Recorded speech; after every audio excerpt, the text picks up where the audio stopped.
naman sa sarili namin na hindi pa timing. At Kathryn Bernardo at Daniel Padilla wala pang planong magpakasal. Sa media conference ng A Very Good Girl, hindi maiwasan tanungin ng Press Entertainment ang aktres na si Kathryn Bernardo kung may plano o napapag-usapan na ba nila ng kanyang boyfriend na si Daniel Padilla ang pagpapakasal. Ibinahagi naman ng aktres na matatagalan daw umano ang kanilang pagpapakasal lalong-lalo na at napakatayog ng kanilang karera ngayon. Ayon pa sa kapamilya actress, kailangan muna nila magtrabaho lalong-lalo na at may pinapagawa itong bahay kaya madami pang gastos. Bukod pa doon, alam daw nila sa kanilang sarili na hindi pa time. Sa ngayon daw ay nag-e-enjoy ang mga ito sa pag-attend muna ng kasal. At bilang bridesmaid muna daw ang kanyang mai-offer sa ngayon.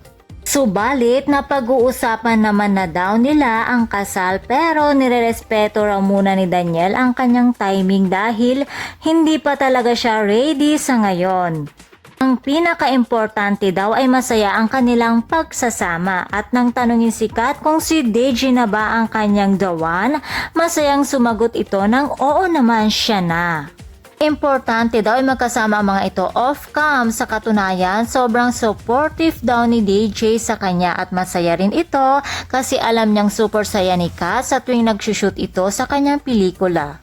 At for sure naman, makakapaghintay naman si Daniel kahit gaano katagal because Kathryn Bernardo is worth to wait.